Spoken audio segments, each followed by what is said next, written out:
Sometimes resilience isn't about winning, it's about coming back stronger.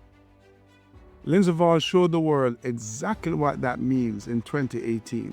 After suffering multiple injuries throughout her career, to include one that almost ended it, Lindsey refused to give up. She fought through surgeries, grueling rehab, and endless setbacks to get back on the slope. And in PyeongChang, she earned a bronze medal in the downhill at her fourth Olympics.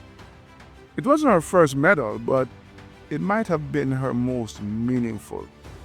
Lindsey's performance wasn't just about speed, though, it was about heart.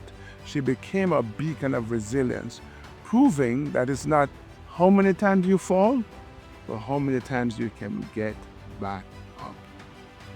What's your favorite combat story, on or off the slope?